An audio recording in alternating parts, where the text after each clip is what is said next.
नमस्कार दोस्तों। आज फिर आप सभी के बीच उपस्थित हुआ हूँ एक नई कहानी लेकर। उम्मीद है ये कहानी आप सभी को पसंद आएगी। तो चलिए कहानी को शुरू करते हैं। एक राजा ने अपने सैनिकों को सड़क के बीच में एक बड़ी चट्टान रखने के लिए कहा। चट्टान को भी सड़क में रखवाकर राजा ने अपने सैनिकों से छुपकर उस चट्टान पर नज़र रखने के लिए कहा कि देखना उस चट्टान को रास्ते से कौन हटाता है। लोग उस जगह पर आते रहे और जाते रहे, लेकिन किसी ने भी उस चट्टान को रास्ते से हटाने की कोशिश नहीं की।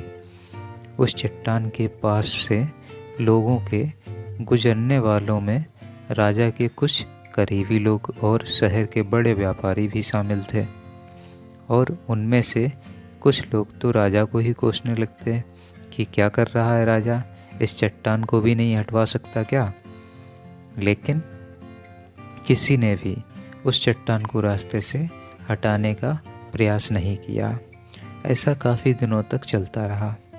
एक दिन एक किसान अपनी सब्जियों के साथ उधर से गुजर रहा था। उसने चट्टान को रास्ते में पड़े देखा और सोचा, सबको इस चट्टान की वजह से कितनी तकलीफ़ हो रही है। उसने अपनी मजबूत लाठी से उस चट्टान को एक तरफ धकेलने की कोशिश शुरू कर दी। काफ़ी कोशिश के बाद वह उसे सड़क से हटाने में कामयाब हो गया।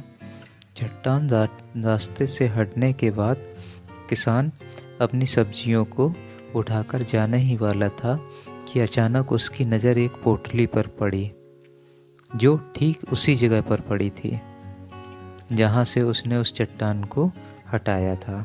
उसने उस पोटली को खोलकर देखा तो उसमें सोने के कई सिक्के थे, और उन सिक्कों के साथ राजा का एक संदेश भी था, जिसमें लिखा था कि ये सोने के सिक्के उनके लिए हैं जो इस चट्टान को रास्ते से हटाएगा।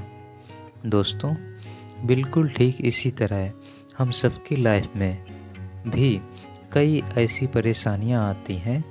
कुछ लोग उन परेशानियों से बचकर निकल जाते हैं और कुछ रास्ता बदल देते हैं, और चंद लोग ठान लेते हैं उन परेशानियों का हल निकाल लेने की, और ऐसे ही लोग मुश्किलों में संभावना और संभावनाओं में छिपे अवसर खोज लेते हैं।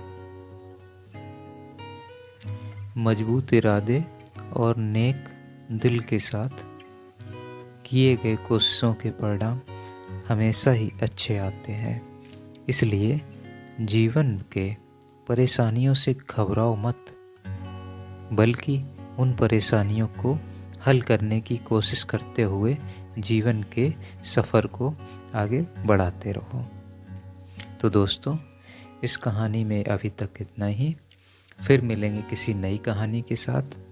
और ये अगर आपको कहानी पसंद आई हो तो इस कहानी को सभी अपने लोगों को शेयर करें, और मिलेंगे फिर नई कहानी के साथ। तब तक के लिए नमस्कार।